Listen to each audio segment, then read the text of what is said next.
And also I'm intertwining like credit and taxes in here as well. So it's kind of going to be a few different things. So if you guys do have questions, I'll stop at some point. Okay. Oh, you can't really see that board behind me. I don't have my black marker with me. So we'll see. It's a brown marker. It's not that good right now. TikTok, how are you this evening? Those of you that are here on the channel right now, if you can do me a favor and start double tapping that screen. Let's get some people in this evening on this class and session tonight. So that way we can let people know that we're on. So me helping you is getting on here and talking to you. And then you helping me is double tapping that screen for me. Okay. I am tired. It's been a long day. It's been a lot happening here in Chicago, the land. But it's okay. We're still on tonight. That's the goal. Hello from Virginia. How are you this evening? What's up, brah? So I am on YouTube and TikTok. I don't think I went live on Facebook. Let's see. I might go live on Facebook.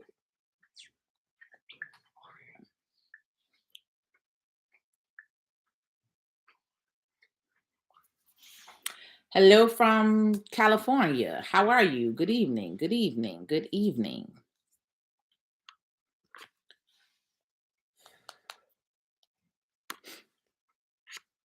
All right. We just need a little. I'll get started with a couple more people get on, y'all.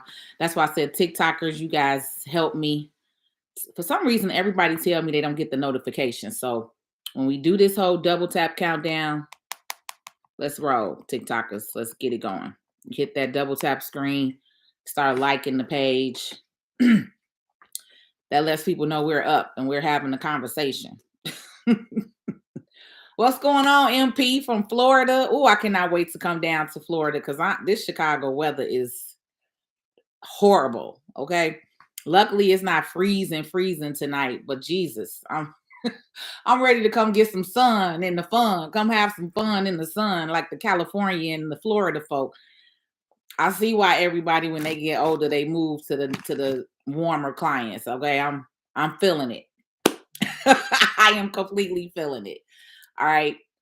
Okay. So let's go ahead and get into it. TikTokers, like I said, when you guys are coming on, double tap that screen for me. I know you're not going to do it the whole time because you're listening to what I'm saying, but we are a community. If you guys are watching me on TikTok or on YouTube, like the video, follow the page, share the video. TikTokers, you guys could share.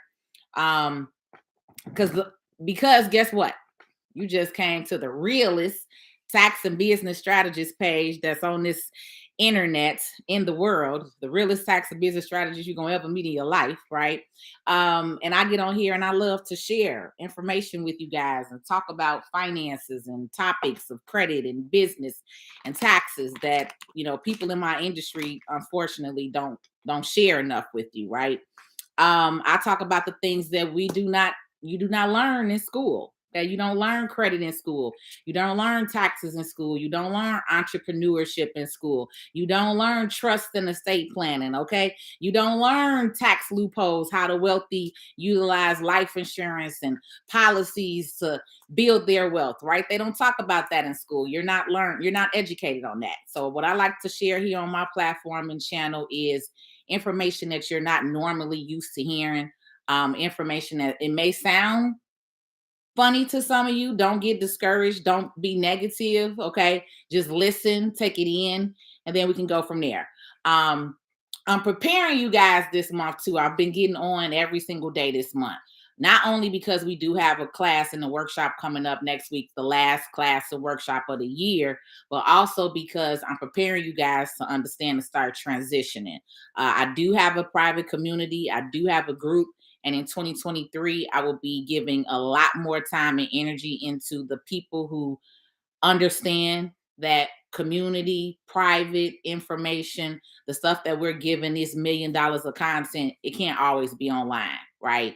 I have to be in these private sessions and communities. And January 2023, I'm more heavy and focused in the community. So I will not be giving you guys these long-winded 1-2 hour lives for free anymore because you don't value it, right? People don't value free. So take advantage of why you have me here this last month, okay? Let's roll. Now, what I am talking about tonight is $285,000 of a house, the value, right? A home value. So when I say a home value, what am I saying? The value of a property is what it can possibly be sold for, right? What the property is worth, right? So a home that was worth $285,000 was sold for $8,000.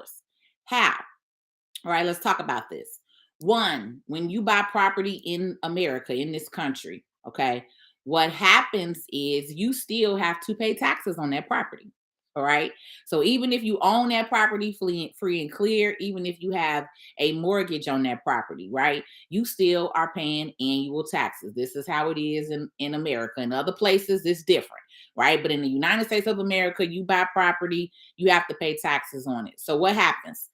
People do not pay their taxes. Everybody's taxes is not rolled over into their mortgage, right? Some people decide to have the payment rolled into the mortgage, and some people decide to pay it on their own, right? So there are a lot of properties that go to what we call is a tax lien sale. All right.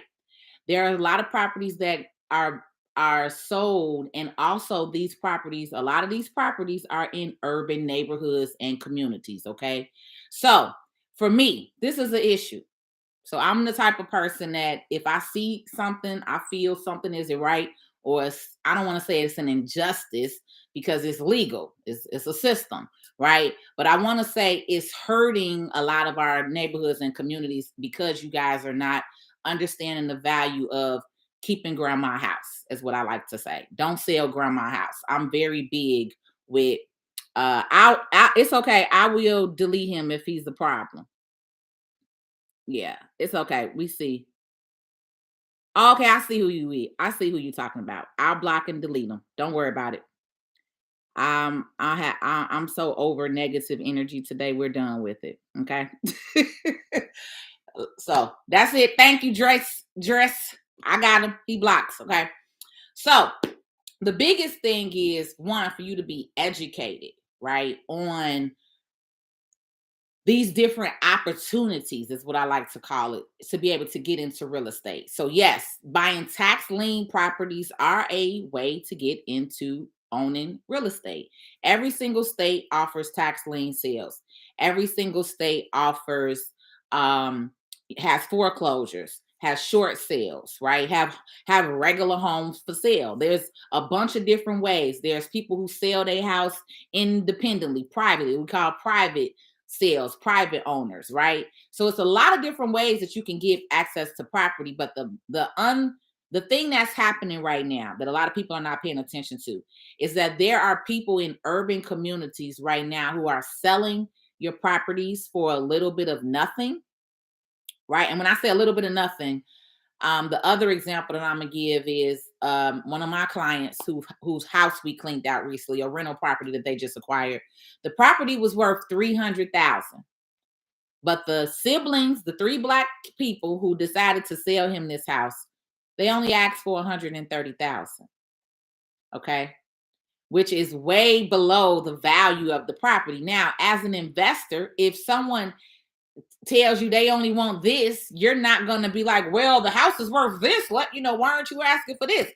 And that's the problem is a lot of families, right, get access to grandma's house, don't want to keep grandma's house, or think that it's just like a quick way to make some money and not looking at the full value of what the potential with it, right? Or the full value of having that property. One, your grandparents spent years, 30, 40 years to pay these houses off, right?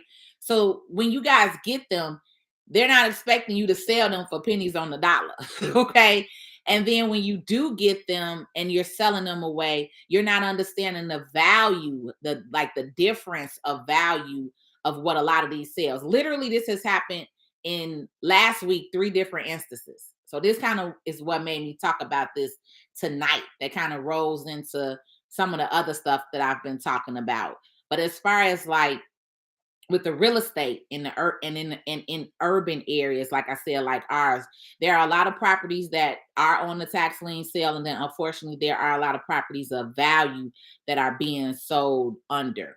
Okay, my biggest thing is for you guys to kind of really be informed, right? So for me, I felt like that family maybe they just didn't want to know. Is some people just don't care, they don't want to know. That particular family just didn't care, didn't want to know, right? But there are some people who actually may want to know, but they just don't understand. So I kind of want to just say it like this. If you have property or access to grandma's house, as I like to say, because I'm kind of on a mission for you guys not to sell grandma's house, right? Um, if you have access to property, right? If you are going to look at possibly selling it, get an actual realtor. Speak to somebody first. Speak to an actual real estate agent, attorney, real estate attorney. Get the property appraised, you guys. The worst thing that you could do is sell a property and not get it appraised, right? Because again, a lot of us are dealing with um grandmother's house, right? You got left this house. Some people, I'm talking, especially, I'm really talking to people who got property left to them. If your grandparents or parents left you property, right?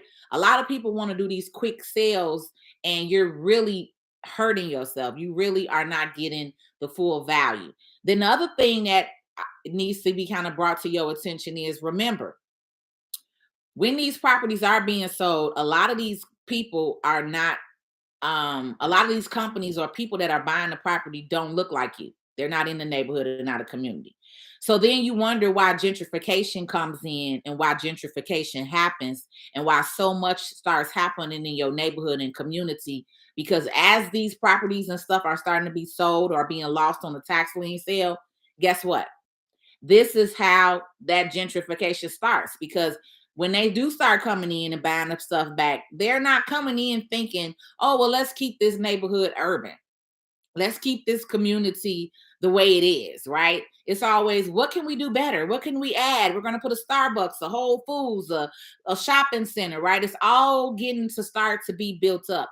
But the build up is not necessarily with you in mind and in plan, right?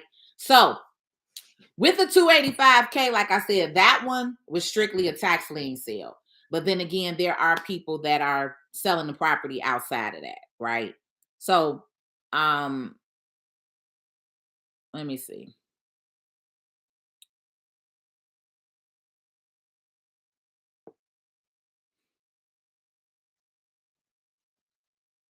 Once in payment history.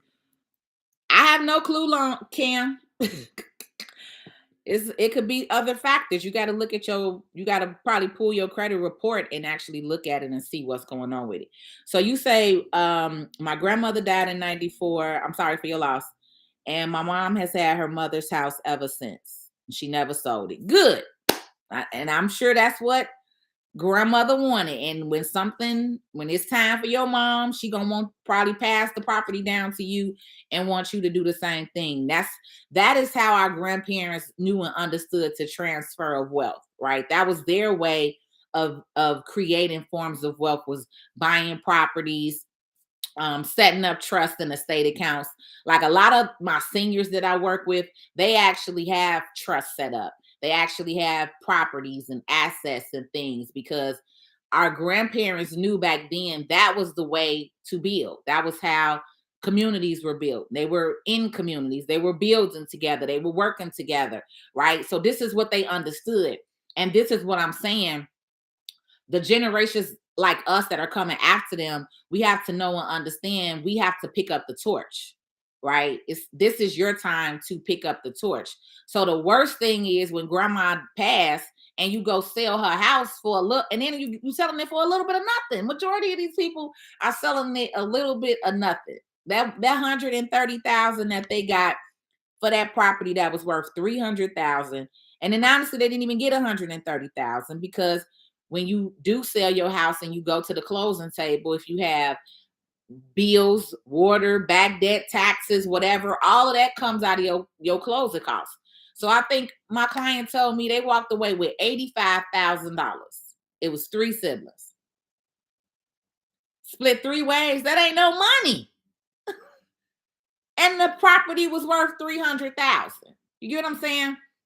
So, what grandma should have done, and this is when I'm talking to you guys, if you are in this situation or you do have property and you do have kids, and maybe you guys aren't having these conversations with your kids, maybe you're not talking to your kids about the importance of keeping this house.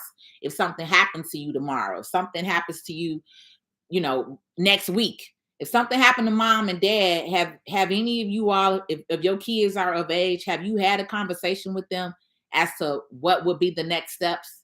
Have you ever thought about that? Like, you could die tomorrow if you don't have a trust in place, if you don't have a life insurance policy in place. um do you have a emergency backup? Like, do you have something that has like all of your passcodes written down, all of your bank accounts and what's going on? Like, I don't know how y'all move, but this is how me and my family, or this is how I was taught to think. This is how my grandparents and my grandmother and my father taught us to kind of think. So you have a sheet with all of your bank accounts, because my grandparents came from, you don't put all your money in one pot. So I have a couple of bank accounts in different places, right? So my grandparents showed us that, like, you have a sheet that has all of your bank accounts, what banks, so that way if anything happened to you, you know where to go and pull the money from, collect the money, right? They had a trust, so everything kind of really went into that trust, and then that way when they passed away, we were able to do what they said. They had a trust, which means they had a layout of how they wanted the money in the trust to be spent. They had stipulations on us, like, my siblings and I, we all went to college except my little brother. My little brother was the only one that didn't go to college, but my grandparents put that in their stipulation of the trust, was in order for any of us grandkids to access the trust money, we had to have a college degree. So if we did not go to college, we couldn't get no money from the trust, right? These are stipulations that maybe you guys are not aware of that you can do when you have a trust. This is why I talk about a trust versus people doing wills, because just a will by itself is not enough. Just a will by itself is Stone Age thinking, okay? What works and how you protect your assets, how the wealthy protect their assets, how the wealthy put multiple things in a trust, okay? It's a lot, right? And it may seem and sound like a lot, but there are a lot of moving parts to what I'm saying. But okay, but if you are somebody who actually does have life insurance, you do have a house or multiple houses, right? You need to have a formal financial plan, okay? Part of that financial plan is having maybe a trust set up. Because again, in that trust is asset protection. You can put things in a trust. When I say put things in a trust, uh, uh, a trust can own a company, right? So I have an LLC. My LLC is my property management company. I have more than one LLC, but my main LLC is my property management company, right? That is protected by a trust. So it's the trust, then it's actually it's another layer. I have a holding company, and then I have the LLC, and then the properties are in there under that, right? So it's like levels to it. It's like stacking, is what we call it. But if anything happens to me, my attorney is going to contact my mother, right, and going to tell her everything that's going on and what and how it's going to be drawn out and laid out, because every single thing that I want and how I want things to be done and how spent life insurance, trust, all that is dictated in there. You get what I'm saying? So that way it's no question about it. If something happened to me, I have a first beneficiary, a second beneficiary, a third beneficiary. So if something happens to my mother, then I have another person. You get what I'm saying? And you guys, when you have these different assets, you want to be able to protect them. That's the whole point of doing what you're doing. You get what I'm saying? So, Rob, you say I was taught to live. Oh, Lord Jesus. Okay. You one of them. Okay. Well, hey, Keep living with your girl and living check to check on Section 8. That's a goal for some people in life. It's a very limited goal, but hey, do you? Um, could you transfer an individual to a trust if you already have an LLC? Yes, you can. You're gonna have to redo your paperwork, but yes, you can still do that. What do you mean? Can you explain how to do it in private? Like a one-on-one? I don't understand what you're saying when you say do it in private.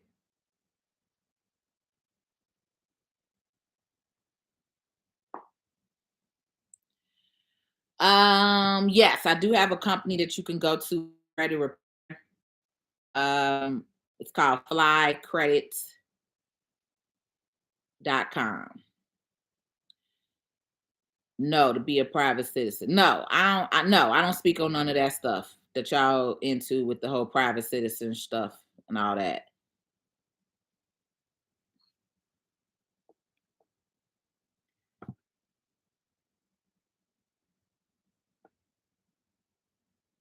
No.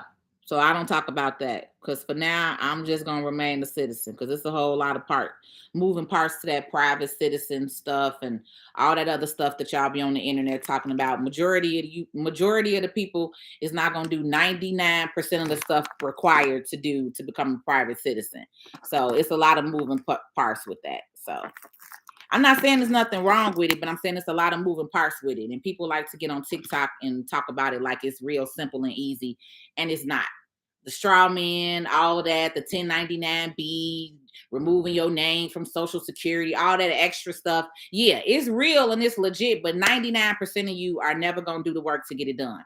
So I've investigated, I know a lot about it, and I'm not even willing to sit down and read and do all the stuff that it needs to do to get done. So no, I'm gonna remain a citizen and I'm gonna do these citizen laws and just work the system with the way that they made it legally. All right.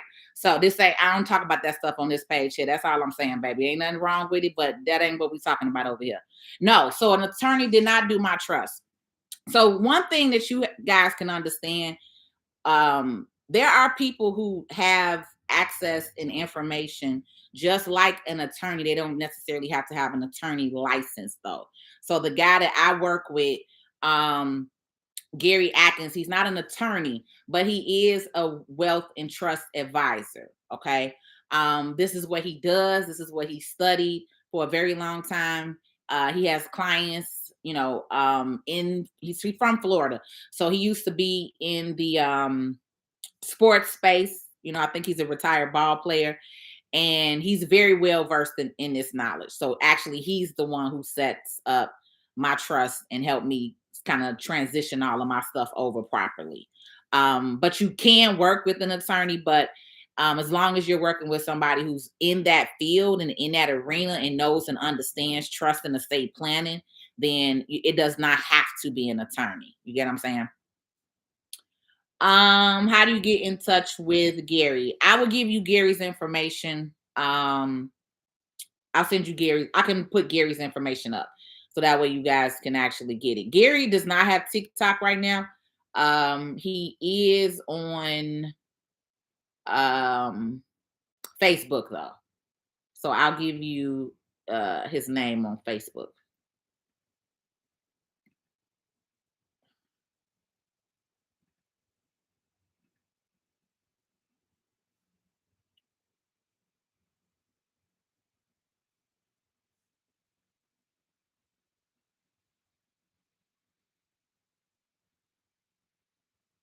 Oh, okay, say never man, that was already your topic.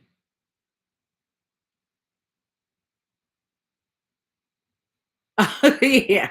You had said it and you had typed it still driving in right. I had just said it. TikTokers, do me a favor and give me a double tap. Let's do a double tap countdown. And then I'll get back to finish answering some of your questions. And then I'll pull up Gary's information. I'm just waiting on my computer to finish loading. My internet is moving real slow in here tonight. So while I'm answering YouTube TikTokers, I need you to do a double tap. No, I'm not on Facebook. I'm not really doing much on Facebook. I go on there every now and then, but no, not tonight. I forgot to make the post to say I'm live on TikTok.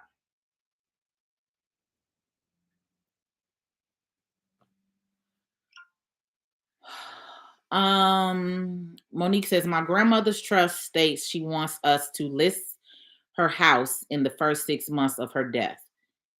Can we still keep the house or will we have to sell it? So Monique, there's no way for me to tell you that because you have to look at what the trust says and ask the attorney. If you have an attorney managing the trust or then you would have to go by those stipulations. If she just left it, you know, but I can't tell you that you could just sell it if she put that in there because that's what I'm saying. That's part of the reason sometimes why they have it. And if it's an irrevocable trust, then you have to do what she has in the trust. This look, Monique, but I'm gonna give you some game right here. All right. Here go a little game. Because if she didn't stipulate that you, a family member, could not buy the property, right? You can list the property, okay? You can list the property, but let's say she put in there like and none of the family could buy it. I don't know why she would do that, but I don't know, but this is the thing, and this is what I'm part of what I'm talking about in my 5-day wealth challenge that we're doing next week. So here in this 5-day wealth challenge, this is part of what I'm gonna be talking about. Kind of how I almost worked the system to get my house back when my house went in, which is pretty much I set up an LLC. So you can buy property under an LLC. You can buy property under a corporation. You can also buy property under a trust. A trust itself can purchase property. Okay. If you didn't know that. So you might, Monique, want to get a little slick and go ahead and set you up a LLC. Set y'all up a family trust. And if you have to list that house, buy that sucker back up under the LLC, up under the family trust. And there you go. But yeah, I don't know because all of the stipulations will be in the trust. So that's the reason why it's set up that way. So if it is a revocable trust and that's what she has in there, then more than likely that's what you guys are going to have to do.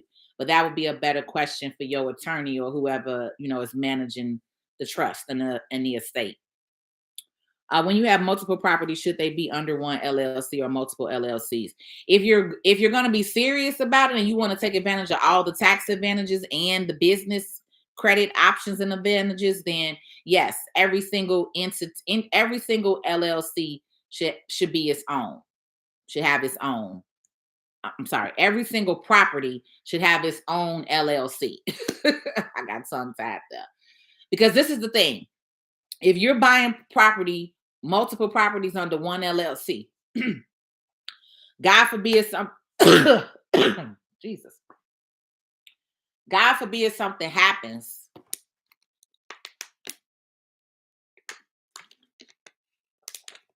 God forbid something happens to you. And then now,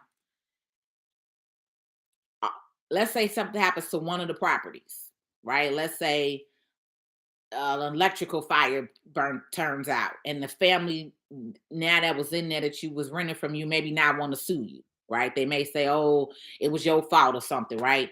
Now your other properties are included in that lawsuit because it's all under one LLC. All of your assets are included in that one LLC. So that's the benefit of learning about asset protection and separating things and breaking things down, because what you're going to do is when you have everything set up under a different LLC, yes, it is more paperwork. Yes, it is other levels and steps. It's more paperwork. It's more taxes to file if you're going to be serious with it and file taxes on it. But the benefit is you're protecting your assets. And then if you also do another layer of asset protection, you could still put those LLCs under a trust. So a clip that I'm going to share with you a clip real quick of what Gary Atkins talked about a little bit with this trust. Let's see, can y'all hear? Investor by trade. I get up every day. I trade the markets. I'm always kind of trying to figure out what's the best way for me to actually improve my last name. It is the wealth for you. Or when you go to a big major club, the dance floor is in a trust. The bar is in a trust. The parking lot is in a trust. The DJ station is in a trust. The bathroom's in a trust. And then the good name is in a trust. You know why? Because if anything happened in the parking lot, they can't take it. They're not going to have you sue them and take everything. So now you only get what's in that trust. And guess what's in that trust? Nothing but his good name. They're going to shut it down, bankruptcy, and open back up the next day, right? American Airlines, every airline is in a different trust. Every airplane is in a different trust. Like Chuck said, I'm going to tell you just for the trust stuff, like that stuff can absolutely change your family. So that's a snippet of Gary, my wealth advisor, on the 5-day wealth challenge, right? And so again, that's why I'm saying on Monday, we start the 5-day wealth challenge. We start Monday through Friday, December 12th through December 16th. We're on for all 5 days next week from 6:30 to 8 p.m. teaching you about this, about credit, about taxes, about passive income, about trust and estate planning. The workshop is $197. I'm telling y'all to tap on in and learn and understand some things, because he can answer your questions more in detail. Every single person that's on, all 5 guest speakers are experts in a field, right? Experts in a field. Yes, I'm gonna turn the camera around and give you guys Gary's information now.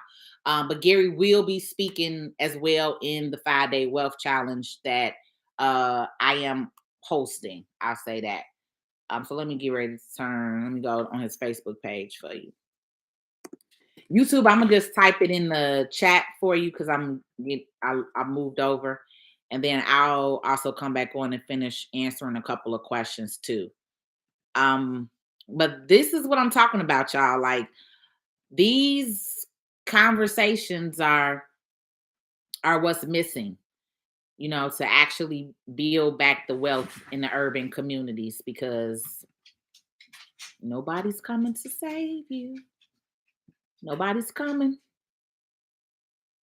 And they coming to get these properties left and right. Oh, shoot, I gotta log in.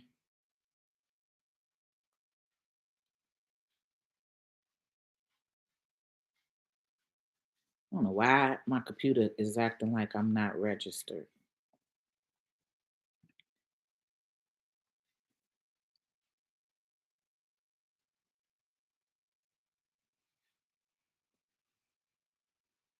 Oh, that's what's up, still driving. You said you bought a good information. You bought a tax certificate for $100 and can apply for the deed in April for $1,100 more to buy the rest of the issued certificate of the land. Still driving. What state are you in? Because that's what I was telling you guys. All of these tax lien, tax deeds, they're different in every single state and how they work. The redemption period, how long you have to wait on it. So just let me know how long, what state that you acquired that in. And then let me look up Gary's information. Gary Actors. All right, TikToker. So I'm gonna flip my camera around to show y'all Gary's information. So that way you could take a screenshot of it. So that's his name on Facebook. So if you want, you could take a screenshot of it. He does have an actual link here, his link app. Let's see if it'll open up today. For some reason, it didn't open up for me yesterday. So there it is. All right, so there's his link. So you want to take a screenshot of that too.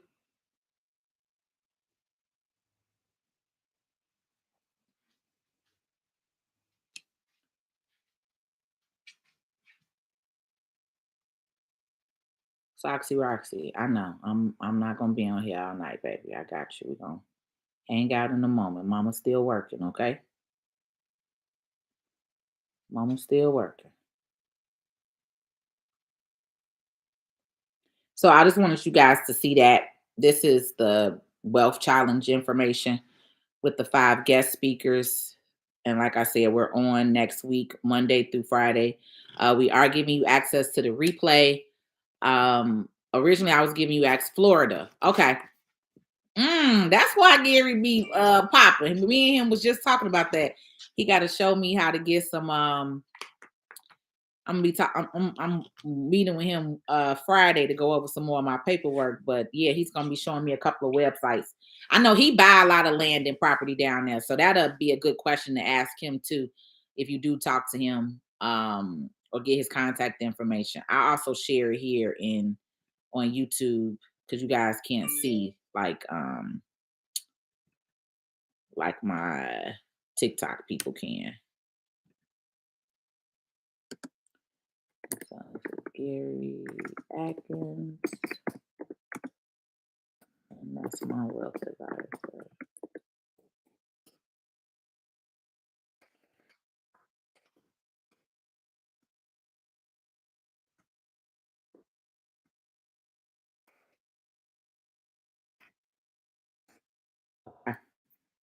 And let me also put the link to the challenge to y'all over there.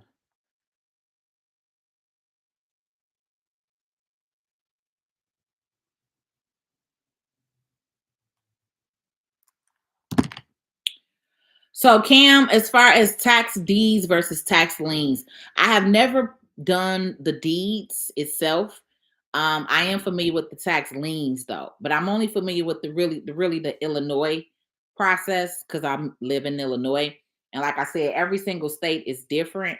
So I don't, I can't say which one is better than the other because I haven't done deeds, so I don't know. I know that the tax liens are a very good way for you to be able to get in and get started. I don't know really how the deeds work itself, but that I would say look into it. If it's something that interests you, I would say look into it for sure.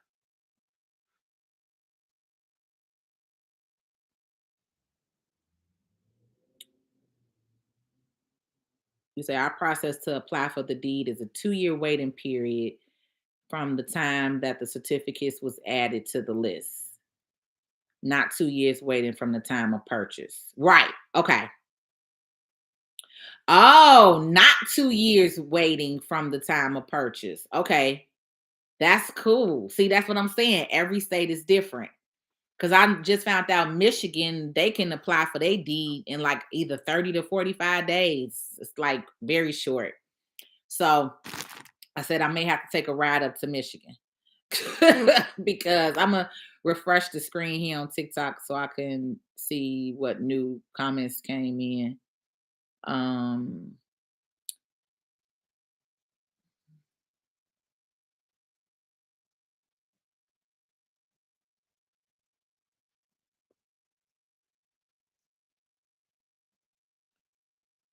Can a person tap into equity of a home if they are on the deed and not on the mortgage? You know what, Ryan? I must say I don't know that question. I have not tried to do that without being on the mortgage. So I don't know the answer to that. I'm just gonna say that. Yeah, I don't know the answer to that. Because I know like when you do like when you're married and then if one spouse isn't on the mortgage, then they're on the deed. So I've always kind of wondered how that works. Like, is the spouse able to go and get a mortgage without being on the deed? So that's a good question. I don't know that. So maybe get with a loan officer, a mortgage loan officer, and then they could tell you that they would be able to answer that a lot better. You said no, they can't. It will be looked at as a second mortgage. Okay, maybe we got somebody down here with experience. So I just know me. I will tell you if I don't know it. I will tell you if I don't know.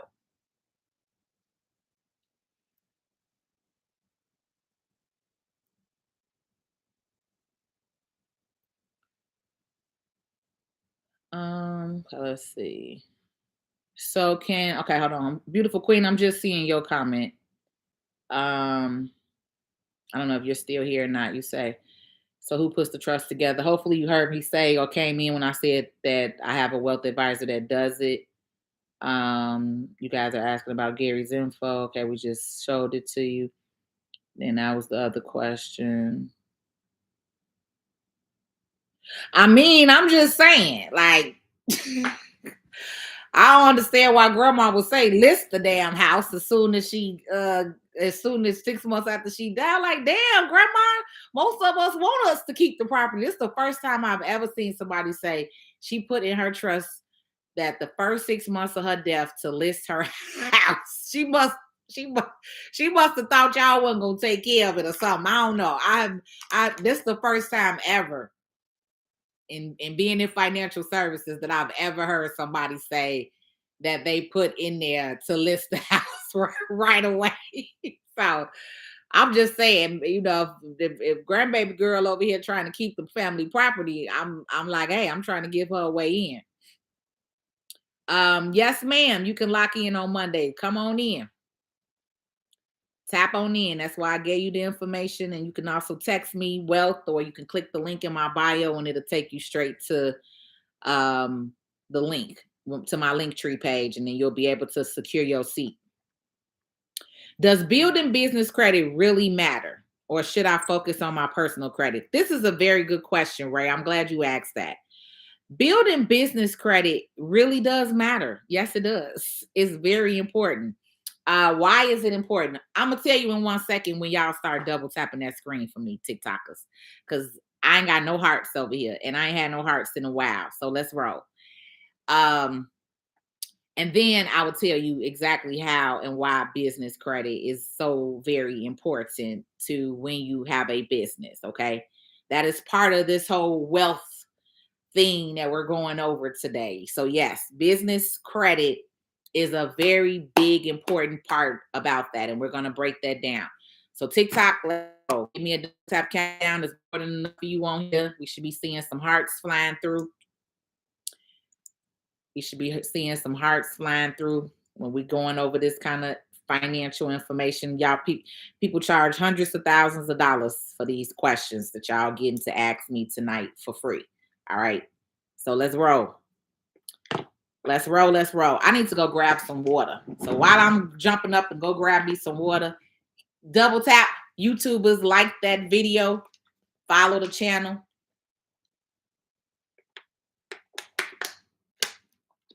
That is not enough.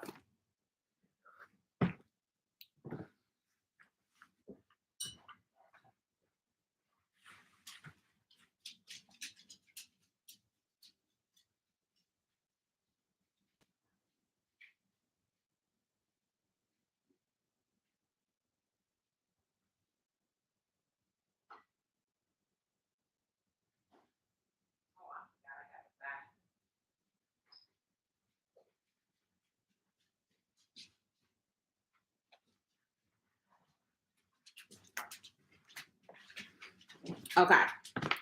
So the beautiful thing in why business credit is so important. All right. Yes, Ray. So yes, you still should focus on your personal credit. Let me say that first. Okay. Because this is the thing. It's levels to this, right? So with personal credit, you got personal credit. Okay. On average, when you get personal credit, you may get 1,000 to 5,000, right? That's the average kind of credit card limit, right? But if you have an LLC or a corporation and you start building business credit, and now you apply for credit cards under your company, under your LLC. And then also, if your company is making money, right? If you have sales, if you're showing income, guess what? Instead of you applying for a Chase personal credit card, right? Maybe like the Chase Freedom card, that's the personal credit card. Now you can apply for the Chase Inc. card, which is a business card. The Freedom card may give you 5,000, but with the Chase Inc. card, you may get 25,000. You may get 30,000, 40,000. So usually when it comes to business credit and building business credit, we build the business credit. You get these different accounts. You can get accounts with companies like everything, Lowe's, Home Depot. You can get store card accounts, apartment store accounts. You can get Visa, and master and debit card accounts. Like if you go to Costco or Sam's Club, they have a Visa MasterCard that you can apply for, right? So when you apply for store cards that have a Visa or a MasterCard logo, you can use that card anywhere outside of the store. So with that particular card, you can use that card at anywhere. You can swipe gas, go buy plane tickets to go travel for the business. You get what I'm saying? But when you got a straight store card, like a Target card or Walmart has a Visa logo too, right? But that's the difference when it comes to like building the credit, that the cards itself, one, the limits are way better when it comes to business. And then remember this, every business you start, you can build business credit. So remember, you're one individual person. So you have one credit profile. But if you have 5 LLCs, now every single LLC can get credit. And you can still help each one of those LLCs with building credit because of your personal name. Now, let me be real honest with you.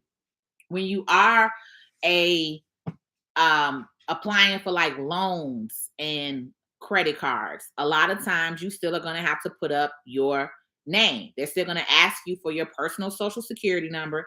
They're still going to ask you for your name, and being the owner, CEO, what's your title with the company, right? And a lot of times you will have to put up a personal guarantee or guarantor, right? And what that means is that you're personally guaranteeing the loan, or you're personally guaranteeing the assets that, the loan or the collateral that you're trying to access. You get what I'm saying? Now the other benefit to that is, again, if it's signed the right way, or you sign it as being the CEO, being the treasurer, whatever your title is with the company, it all still stems with the company. So if the company goes down and you got to bankrupt the company, it's not going to affect you personally, usually. Now, some credit cards, once you go into default and bankruptcy and all that stuff, it can affect your credit. But you can actually dispute that stuff because it's under the business. Like if I sign my name, Patrice Stewart, I sign my name, Patrice Stewart, CEO of Tax Credit Academy, right? I put all of that in the signature. So that way I could stipulate this loan is for the business. This is not for me, against me personally. This is a business loan. Because the difference with this, when it comes to that, is that's how Trump was able to bankrupt 7 companies. You get what I'm saying? That's how he was able to bankrupt 7 companies, because you build the business credit up. And this is how the wealthy do. The wealthy take those companies and they get as many assets as they acquire, as much debt as possible. So that's why they don't care about getting loans for $1 million or $2 million or $500,000. Because one, he in real estate. So when you're doing real estate deals, he getting property left and right. And then we're talking about corporate buildings, skyscrapers, right? We ain't talking about little single family homes. We're talking about $50 million, $500 million. Now he's able to go and access credit because he has access to these major buildings that he's doing. He's in commercial real estate. You know what I'm saying? So it's levels to this game, right? So I've never been mad at Trump as people were, as far as like him using the system. This is the legal system that's in place.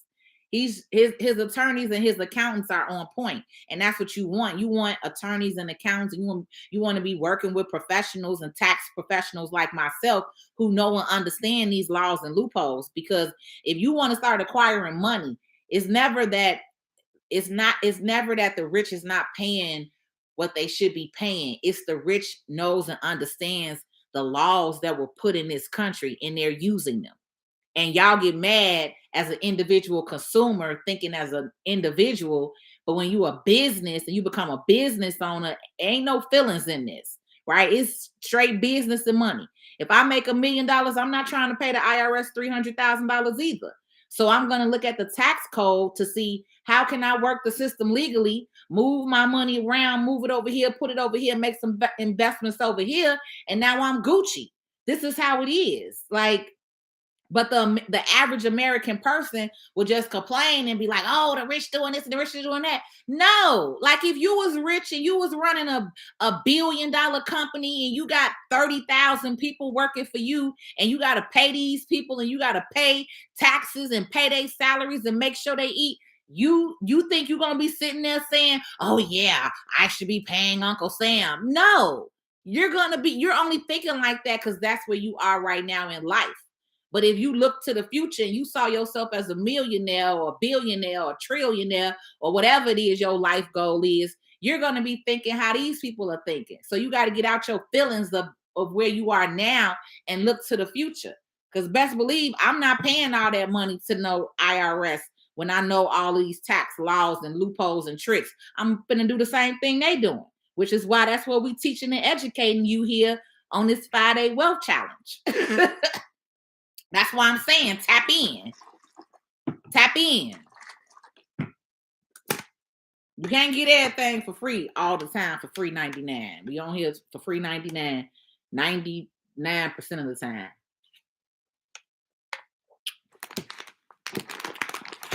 But I'm glad you asked that question because it needed to be asked.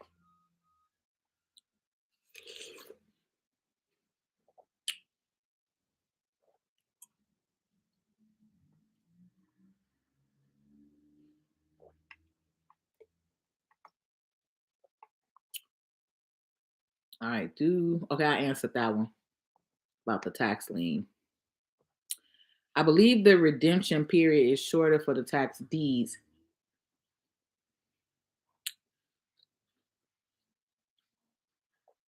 In Texas. Oh, damn. I'm gonna have to look up tax deeds. You say in Texas, some are immediate. Yeah, down south, y'all got some different rules down there, Texas and Florida. That's why I need to go ahead and tap in and come get me a property down there. That's why I just told Gary, start looking for me something on that tax lien that you be looking at all the time in Florida. Shoot. I need a spot because I'm tired of cold Chicago. I need to come live in Florida for about 6 months out the year, then come back here in the summer, and then go back to Florida. Shit. I'm definitely on it. Do you have to be in business 2 years before you can get a loan for business? So most of the time, yes. If you're doing less than 2-year loans, those are usually those bank statement loans, and honestly, those are usually like high interest rate loans. So like if you seeing somebody that's saying you can get a loan with your last 6 months worth of bank statements, they're looking for you to have at least 20,000 in deposits. If you're not making like 10 to 20,000 a month in deposits, you ain't finna get approved for that loan. I'm just saying that right now. The only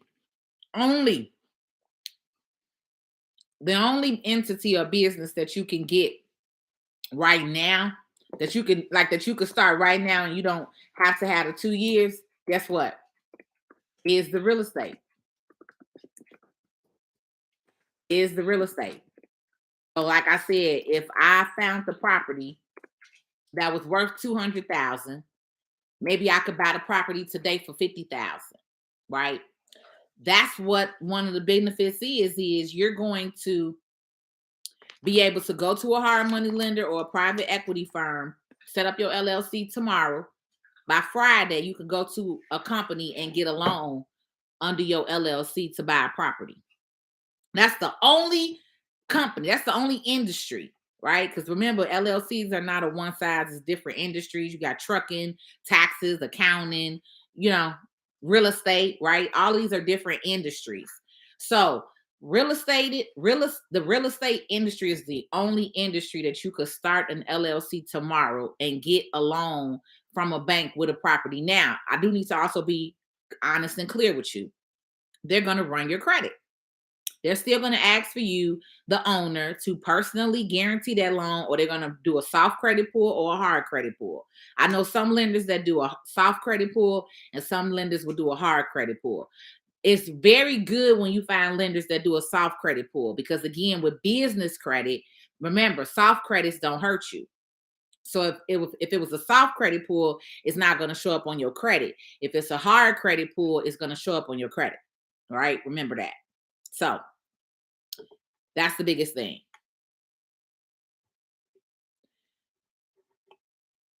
Okay, Kim, you say you went to hold on, one tire mom. I got you. I see your question. I'm getting ready to come back to you.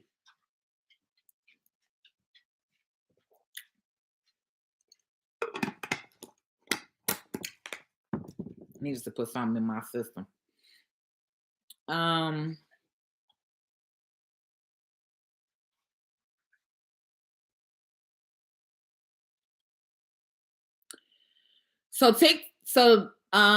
VIP TikToker. So at the moment, if I do another challenge, it probably won't be until February or March, and it won't be at the 197. So I probably will do another one again, but it won't be sometime to next year. And it won't be at the 197 though. I'm no longer, this is the last time I'm offering this kind of class at the 197. Because I actually record these classes and we're going to edit it down and turn it into a whole course. So it's going to actually be sold as a course, which is going to be sold for a lot more. So this is unfortunately the only time that I'm having it at the 197 price. So it's okay. Every time, sometimes we can't, make it happen. We can't get certain things done. Message me though, because I see you are a VIP TikToker. Depending on what you're trying to do, I may gift you a ticket. All right. So I see that you did decide to become a VIP member with me. So I appreciate that, because you definitely had to pay to be a VIP. So if you did decide to spend a little something to get a question answered with me, and you really, really, really, really want to know this information, then I may go ahead and gift you a ticket. So message me. All right. Because I did say I may do a giveaway and actually give away a ticket. So I see you're a VIP person.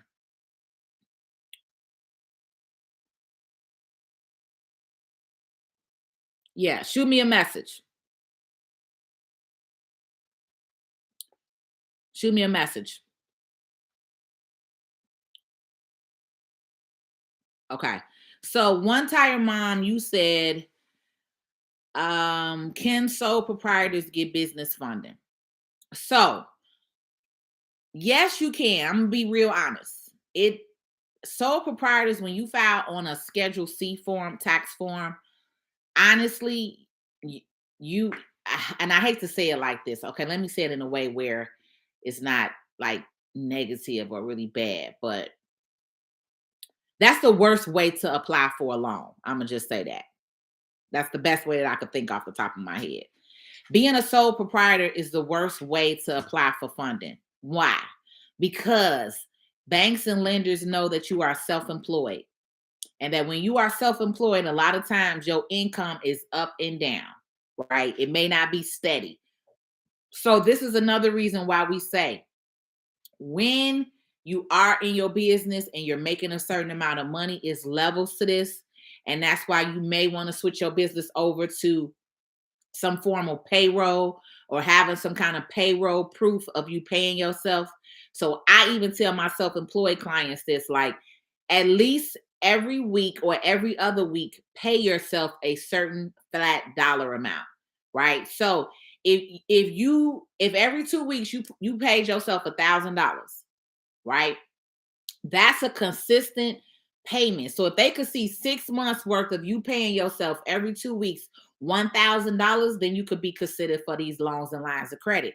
The problem is when most people who are self-employed try to go and apply for these loans, they don't have any real proof of income to show, right?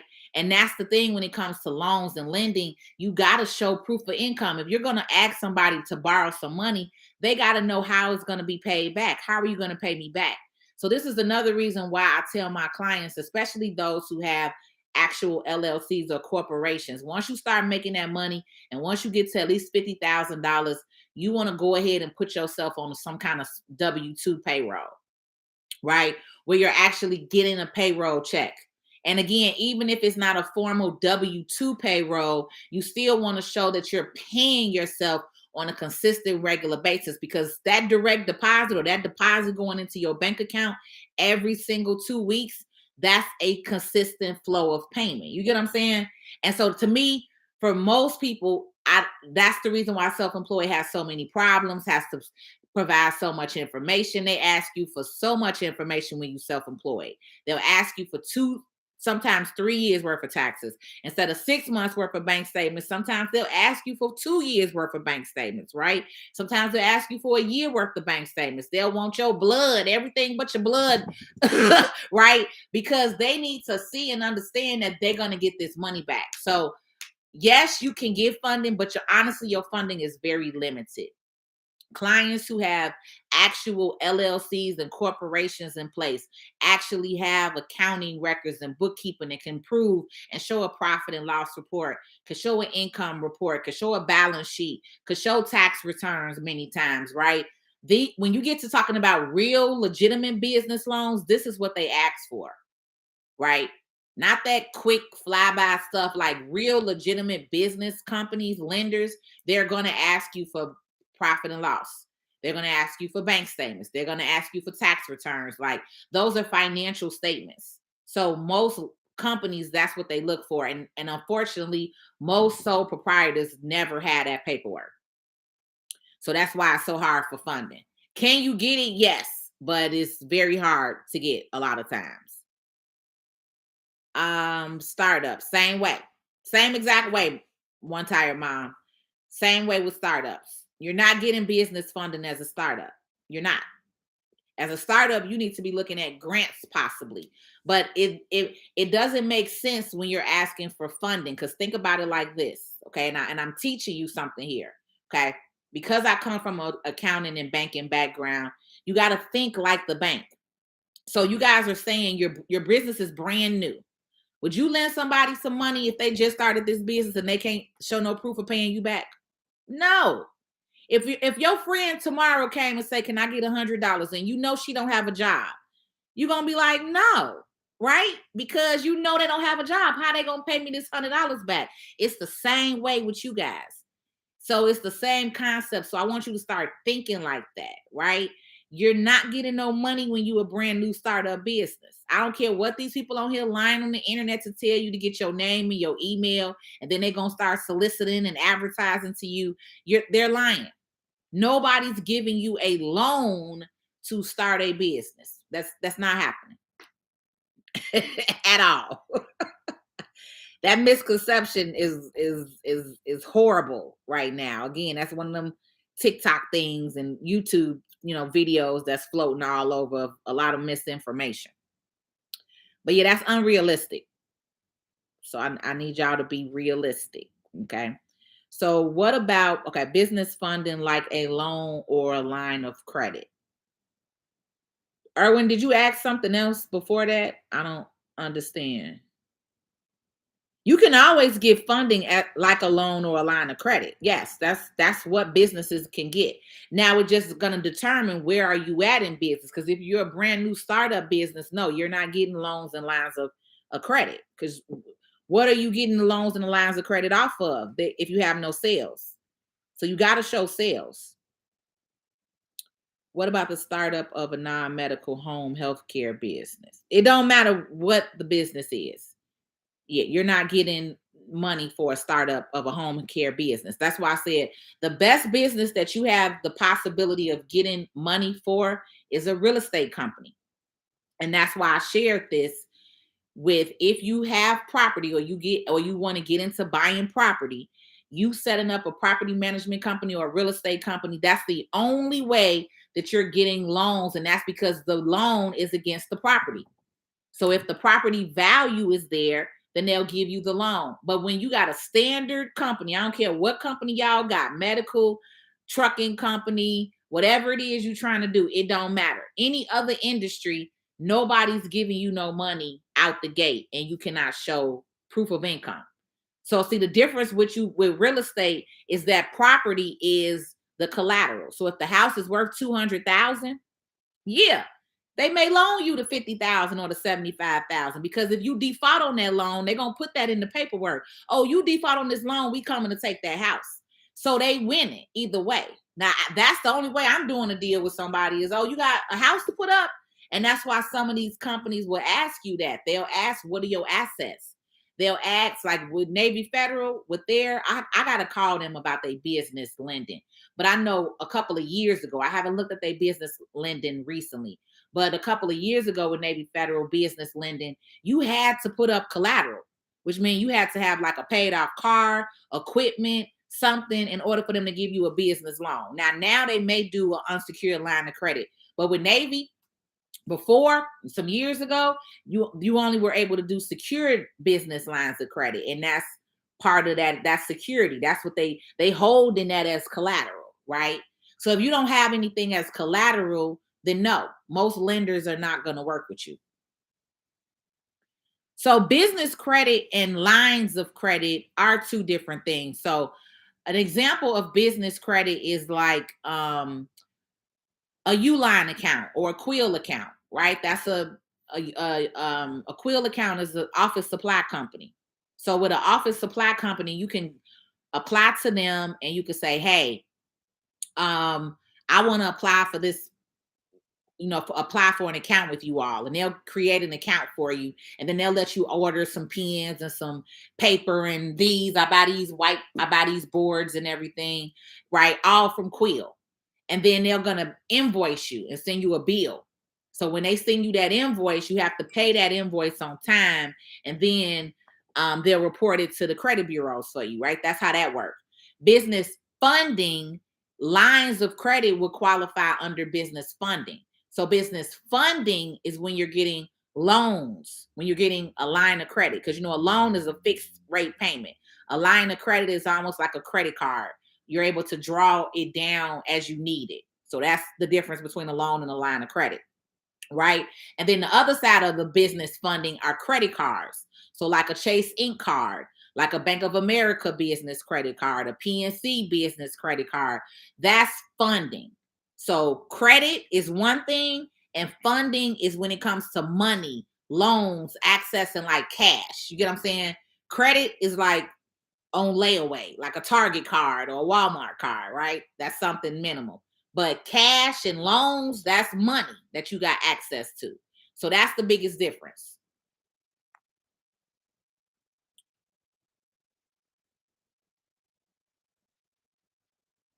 Oh, you was answering the question. Okay, Cam. I'm sorry, Erwin. Thank you.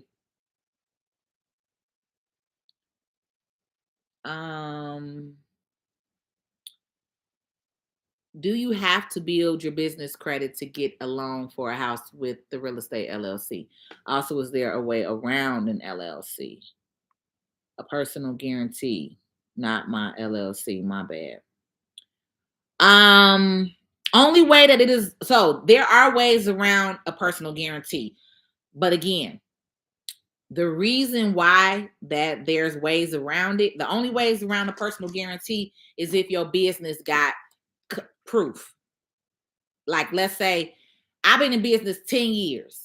So I was able to go to the car lot and get my car under my business name because I have been in business for so long, and I got paperwork and proof and bank statements to show that. And I have been building business credit on my account, right? I have however many years of business credit with NAV, right?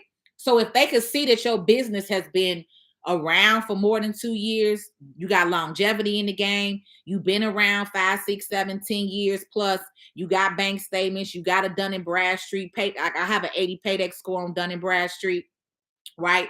They could see that I have business credit cards. Then that, again, that's my credit report. You get what I'm saying? So now when they pull my business credit report, they like, oh, she got some credit. Well, we don't need to pull her personal credit. So those are the only times where you're not going to have to necessarily use your personal credit, is because your business credit got so much on it they could see. And so the reason why a lot of people have to still do a personal guarantor or guarantee is because of that. So there are some banking institutions or private lenders that you can work with, and you don't necessarily have to be a personal guarantor. Or I would say this, it'll be a soft credit pool. So a lot of those lenders that do that, they'll still do a credit check, but they'll do a soft credit check, right? It won't hurt me as the business owner, right? But some lenders are still going to say, okay, well, and then if you come in and you got the business, you got an LLC or a corporation, let's say you're only a year old, but you don't have a Dun & Bradstreet. Maybe you don't have tax returns yet. Maybe you only got 6 months worth of profit and loss statements or 6 months worth of bank statements. That's not enough information for them. So now they're going to require you as the business owner to now personally guarantee this debt. You see what I'm saying? How that works? And so I would honestly rather personally guarantee debt on a business than I would rather personally guarantee debt under my personal self. You get what I'm saying? And that's why I say the benefit of doing that is one, your lines and your limits and lines of credit are larger majority of the time. You're going to get double, triple the money as a business versus as an individual person. So if I'm going to use my name, I'm going to max my name out to the best of my capability through this LLC, right? And so that's why everything that I do is through my businesses. This is what I've shared with you guys. My truck that I drive, my LLC owns that. My house that I live in, my LLC, then my trust owns that, right?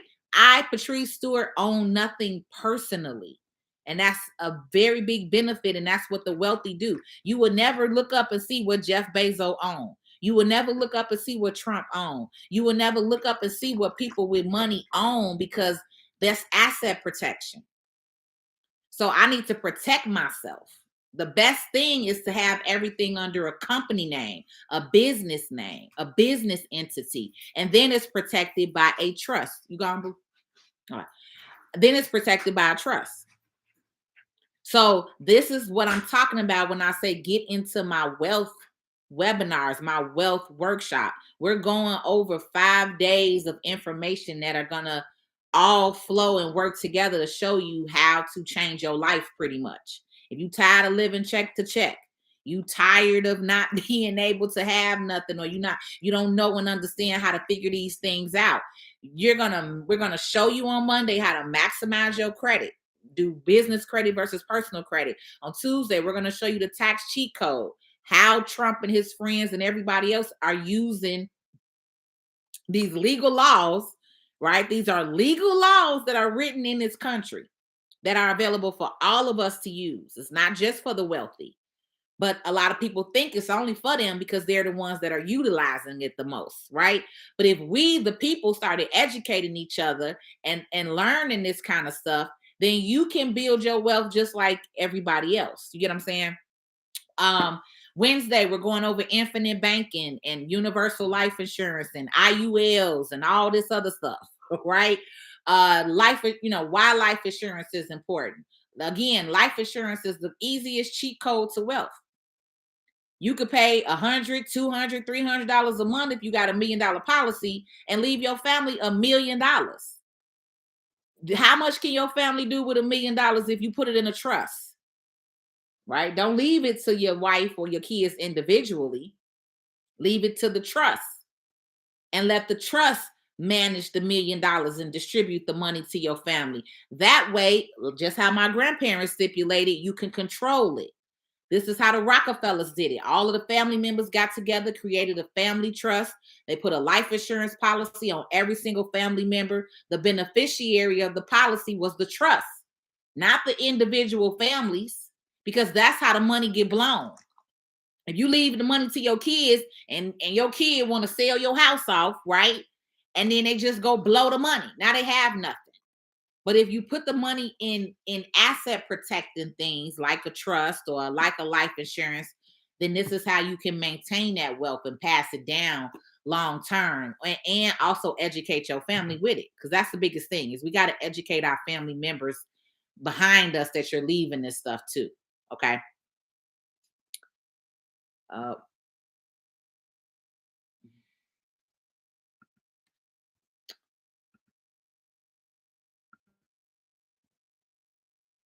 I got somebody on here on YouTube. I gotta remove this stuff, y'all. Hold on.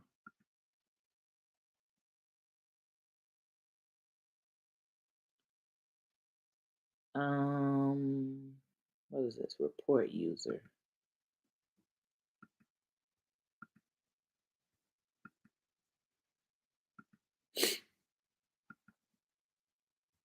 Okay. I have to nip that stuff in the bud right away.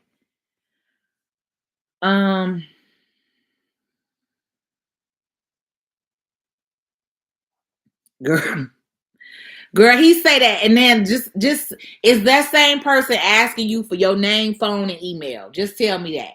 If the YouTube guru said you could get funding as a brand new business, just tell me if he asking for your name, phone, and email, because that's what they do. That's clickbait to get your information, and then they're gonna start sending you emails and solicitations. Because 9 times out of 10, that's what they want. They want your name and email, so that way they can start soliciting to you. Because you're not getting no business funding as no startup line of credit. I don't care what they talking about.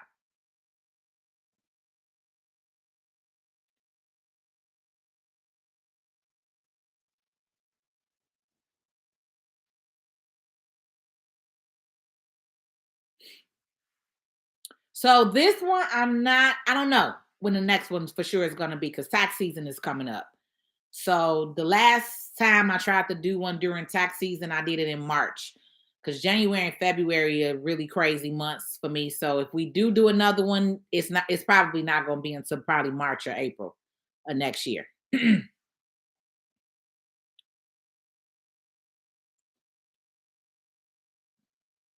Okay, you say you still learning and how to message. Um, if you don't want to message me, you can also, I think, email me on my homepage. I forgot what's available on there. You can, when you go to my homepage. So this is how my homepage look, TikToker.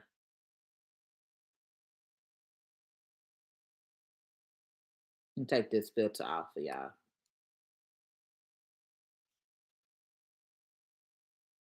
Flip the screen.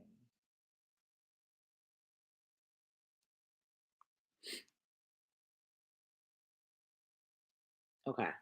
So when you go here to my homepage, click this link. All right. That link is then going to take you here. This is my office phone number. So you can email me. You can click that little mail button and you can send me an email, or you can text me and let me know. So that way I can communicate with you as that if I'm going to give you the giveaway ticket. Because I did say I was going to give one of my TikTok people a giveaway ticket to get into the workshop. All right. So click that profile page, click the link in the bio, and then it's going to take you there. And then that's how you can work with me. If you guys are looking to book an appointment with me, get on a phone call with me, you would click work with Patrice. All right. This is the lab community that I'm talking about. So starting January 2023, I'm going to be in the lab real heavy. We're not going to be online like this for an hour. Y'all probably going to see me for like 30 minutes moving forward on TikTok. Okay. That's Gary Atkins information. He's going to be on the Wealth Challenge, a part of the Wealth Challenge. This is my wealth advisor who set up my trust and helped me set up my holding companies and things like that. And then that's it. So any of you guys who are interested in coming on to the 5-day wealth challenge, this is the link for it. And then, like I said, it's a lot of information on here. We pretty much give you everything that we're going over. Like I said, my home is protected by LLC as well as a house, as well as my trust. We're going over life insurance, tax credits, all of that. And so then we have a breakdown every single day of who's going to be in the challenge, what information we're going over in the challenge. Then you're able to secure your seat and your ticket there. Okay. So like I said, I'm going to update this. It says 7 days, but I'm going to give you guys a full 30 days to access the work, to access the replays of the challenge. So a holding company it protects all of your assets. So the reason why you have a holding company, or a company has a holding company, is, all right, I'm gonna just give you this little gem. All right, because I'm really going into the challenge. But I'm gonna just give you this little gem and I'm getting off here. I need to eat me something. I might come back on tonight. But I'm about to eat me something. Fix me a little turkey burger or something. So this is why I say there's layers to this when it comes to building wealth and protecting your assets. Okay. Many people don't talk about holding companies, but what a holding company is going to do for you pretty much is, if you have an LLC, all right, I wish my board was working. Or you could read it because my little pen is not dark, right? But if you have an LLC, pretty much, an LLC is just a business entity, right? It's what sets the business up. Okay. But let's say most people, when they set up an LLC, when they go on and register for an LLC, what do most people do? Most of you guys are going to put your name and number, your name and information on there, right? So when you do that, okay, I'm sorry, something popped up that wasn't used to seeing, so I just was trying to see what that was. So when you have assets, right? The LLC is one layer, okay? The other layer is what we call these holding companies. So again, if you heard what Gary said on the snippet, which was pretty much what he was saying was American Airlines has a different trust for each individual airplane, right? You think American Airlines is just running that company and running all those planes under one company and one trust. They're not, right? And that's what he said in that clip was even American Airlines or I'm gonna let you hear it one more time. I don't know if you was on here or not. I'm a day trader, an investor by trade. I get up every day. I trade every day. I trade the markets. I'm always kind of trying to figure out what's the best way for me to actually improve my last name. It is the wealth for you. Or when you go to a big major club, the dance floor is in a trust.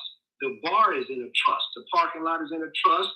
The DJ station is in a trust. The bathroom's in a trust. And then the good name is in a trust. You know why? Because if anything happened in the parking lot, they can't take it. They're not going to have you sue them and take everything. So now you only get what's in that trust. And guess what's in that trust? Nothing but its good name. They're going to shut it down, bankruptcy, and open back up the next day, right? American Airlines. Every airline is in a different trust. Every airplane is in a different trust. Like Chuck said, I'm going to tell you just for the trust stuff, like that stuff can absolutely change your family. So that's what he was breaking down was, as American people, we think all of this is under one thing, and it's not. And this is, again, why you have to have education. And this is why I get on here and try to educate you on financial literacy topics. Is you ain't going to learn everything tonight in one night. But in a nutshell, what a trust does, what a holding company does is it protects and holds all the assets. So even though my LLC is what is the name on the deed and the paperwork of the house, right? The protection comes in from the holding company. So right now, when I first started, my LLC was under my name. But what Gary had me redo was redo all my paperwork and information. And I had to recreate these companies all now with the holding company listed, right? The holding company we had to set up the trust. So now the trust is in place. So now the trust can open up a holding company. Because if you didn't know this, trust can own LLCs, trust can own corporations, trust can open up bank accounts. A trust can work just like you, the individual, right? So just how you and I can work, and I can open up a bank account, I can open up a company, a trust can do the same thing. So as you start learning and growing with asset protection, you're not going to no longer put your name on that LLC. You're going to open up a trust. And then that trust is going to open up the holding company. And then that holding company is going to open up the LLC. And then that LLC is going to buy your house. The LLC is going to buy the cars, right? The house and the cars are the assets.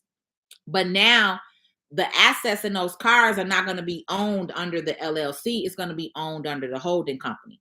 So if you get, like he said, if you in a fight, if you in a good club, let's say you in a club that know and understand they worth and they value, right?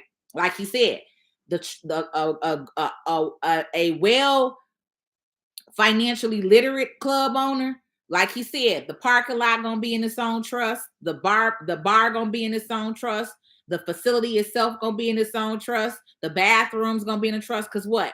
With a club, these are all of the places that is liable. People have fights in the bathroom. People have fights at the bar. People have fights in the parking lot and get shot up all the time. Happen here in Chicago all the time, right? But this is how companies go under when they don't have their paperwork in order. And the more people who look like me are the ones who don't have their paperwork in order. So again, this is why we have to have these kind of conversations. When you're going to do these businesses, you can't do everything under the table and half-ass stuff all the time. This is why you need to have advisors and people in place that can tell you how to put stuff into place. So when stuff go down, you and all your assets that you invested this money into this club is not blown up because you had a shootout at your club that didn't have nothing to do with you. Right. But because people got hurt or shot or whatever, you're going to get sued. You're going to have now lawsuits coming in. Right. So like he said, oh, a smart person. Oh, okay.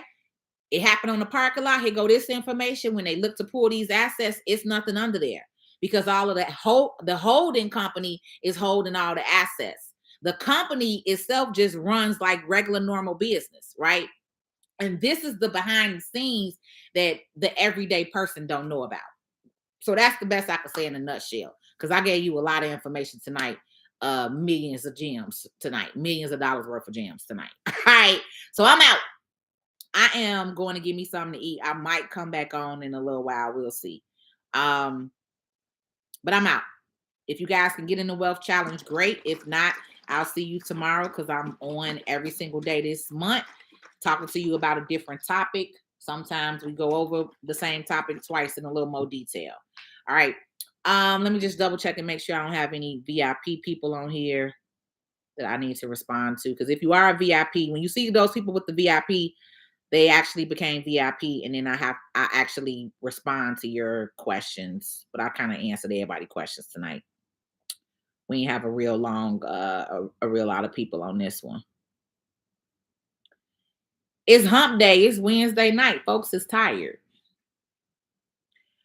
Where do you usually see grants being offered? Honestly, 1/3. I don't see a whole lot of grants. I actually put up a grant on my TikTok. So if you're on TikTok, you should go on my TikTok page. I'm gonna take a screenshot. I took a screenshot of Joy's grant list that she put out.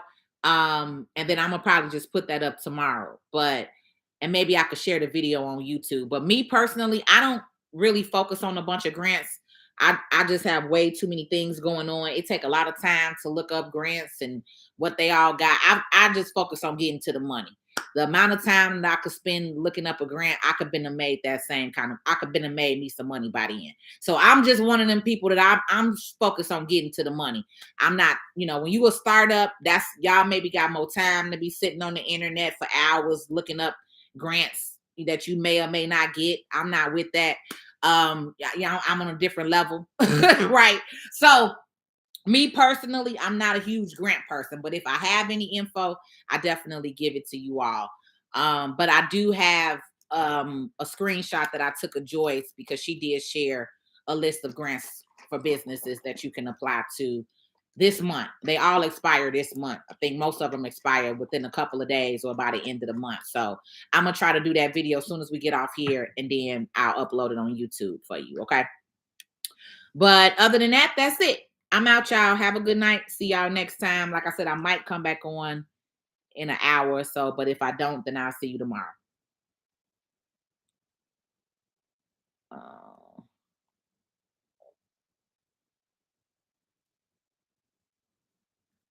All right, YouTubers, I'm out. Have a good night.